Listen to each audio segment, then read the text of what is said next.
And I mean, there is no description, there is no imagination that can describe the beauty of women in Al-Jannah. And the reason is that it is an instinct in women to want to be beautiful. It is an instinct in them.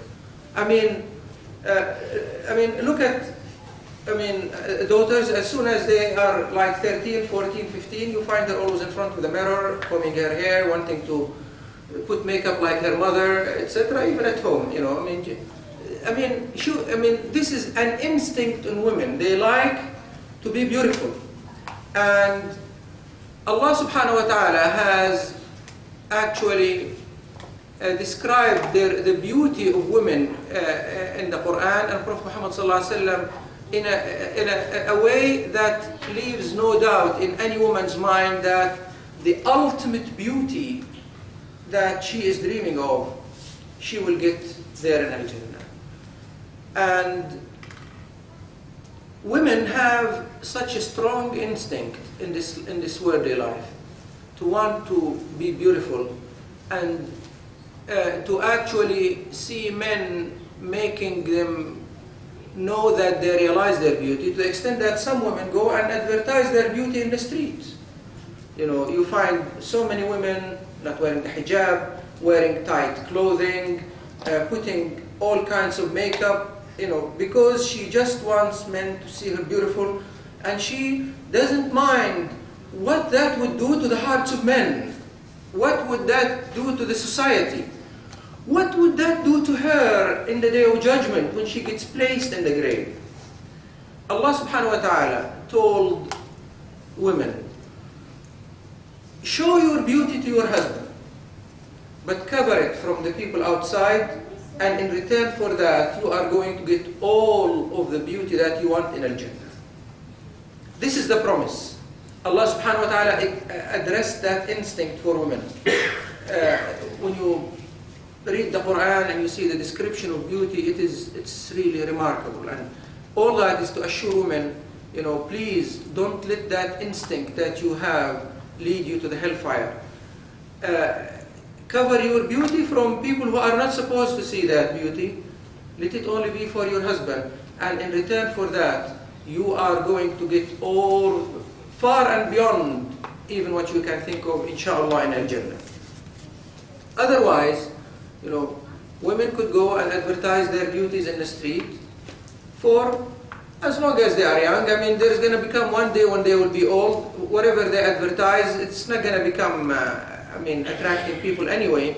So you advertise, the other choice is advertise it for a short period of time and then lose all that opportunity that we are talking about here and go the other way. And I don't think that a wise person would really go for that kind of a deal. So just when we enter Al-Jannah,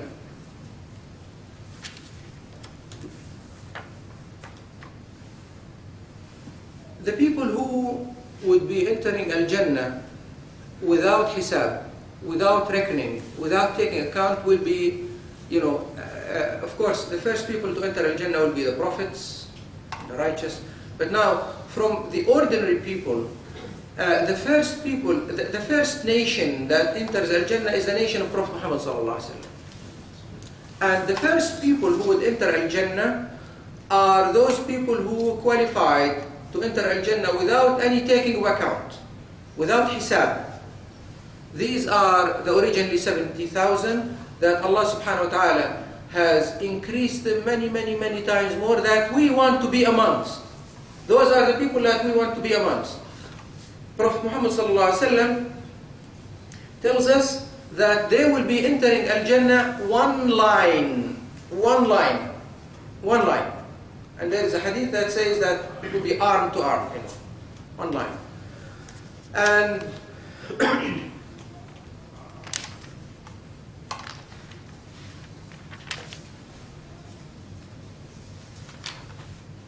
Prophet Muhammad sallallahu alaihi wasallam tells us, إنما بين المصراعين أي سعة الباب الواحد من أبواب الجنة مسيرة 40 سنة وليأتين عليه يوم وإنه لكضيض من الزحام.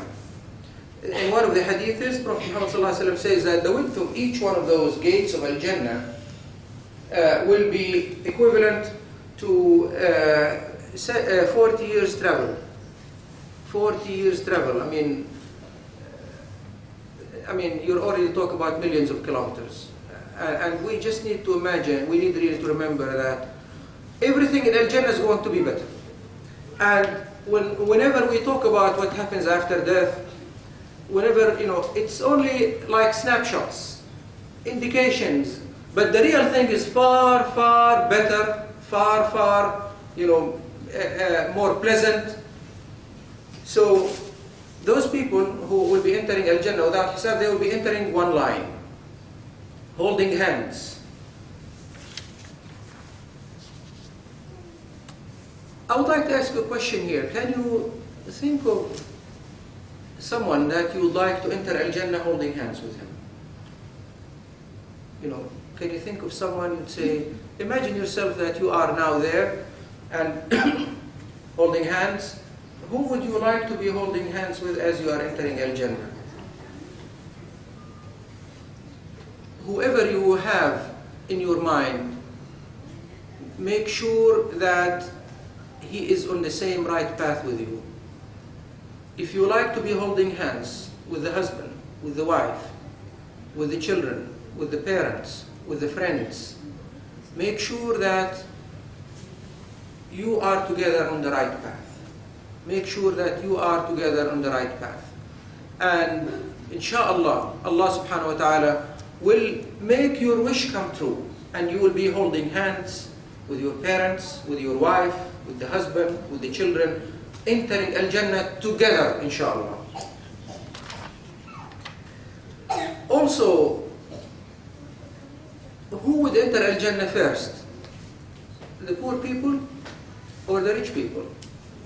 Let's say that we have two categories of people who were equal in their iman, equal in their faith in Al-Jannah. If there was a scale to measure faith, iman, those were equal in their iman. But those people lived a poor life in this, and those lived rich. Who would enter Al-Jannah first? There is one hadith, Prophet Muhammad ﷺ says that the poor people would enter Al-Jannah before the rich people a time 40 years earlier. Another hadith mentions 500 years earlier. Now, the fact that one hadith says 40 years, another hadith says 500 years, again, it is to teach us Muslims that wherever we are talking about that world, it is something relative. Because time is relative.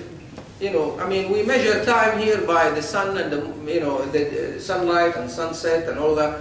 Time is going to be different there. And also, some of those poor people will enter before the rich people, say 500 years before. Some would enter only 40 years before. Why? Because even the poor people themselves, they were different in the poverty test that they were subjected to in this life. They were different amongst them. And even the rich people, they were different in the wealth test that they were subjected to. So the poor people,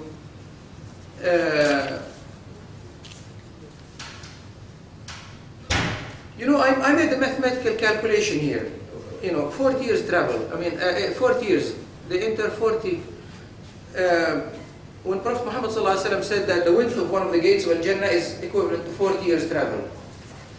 Al-ulama, the scholars, estimated that on average, a day's travel is like 40 kilometers. Like if there would be a caravan with passengers, women and children traveling from here to Doha. Doha is 80 kilometers, and they would want to stop here, sleep at night, whatever. They would cover 40 kilometers every day. So when Prophet Muhammad ﷺ in one of the hadiths say that the width of one gate of Al-Jannah is 40 years travel. So 40 years, if every day is like 40 kilometers, that would make like 600,000 kilometers. What is the circumference of the earth? It's 40,000. It is 15 times the circumference of the earth. That would be the width of one gate of Al-Jannah.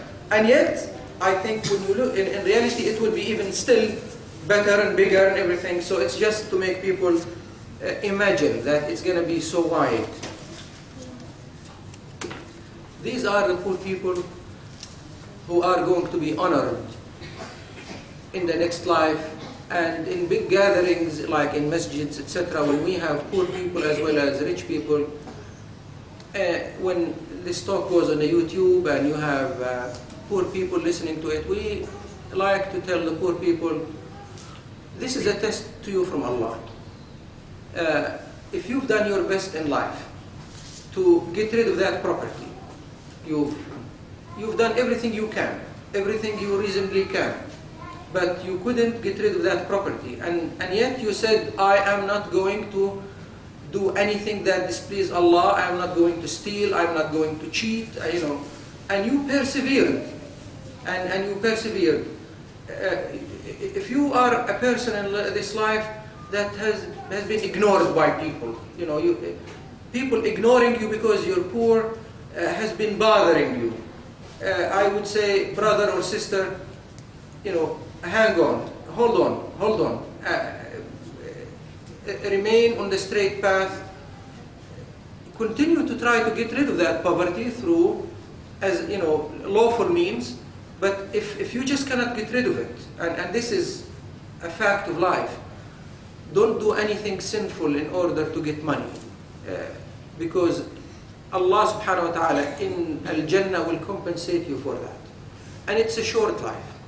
It's a short life, particularly if you are finding your, the food for every day, and Allah subhanahu wa ta'ala has been just enabling you to pass through every day. Remember how poor you are. There are others who are in a worse situation. Allah subhanahu wa ta'ala will compensate you for all of that, inshallah, in the day of judgment. There is a story that actually describes how poor people are ignored in this life. It says that a boy went for a gathering with his father and his uncle. They were called to a big gathering. And the uncle was a very rich man, very rich. And the father of the boy was poor. And the rich uncle accompanied the poor brother with him and his son. So when they were in that gathering, of course they would seat the rich uncle, in the most important place. And the son was watching how people were treating his rich uncle and his father.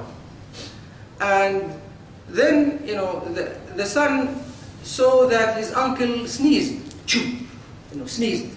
So immediately, all of the gatherings in one voice, Yarhamukumullah, there was a big noise, Yarhamukumullah, everybody trying to stick his neck up. Look, I said Yarhamukumullah to you. Everyone sticking his neck to see, look, I said Yarhamukumullah. I said, may Allah bless you, And then, a minute later, the uncle sneezed. Someone beside him said, shh. This sneeze, although it was weaker because this man does not have as many vitamins or as much health, yet it bothered the people, shh.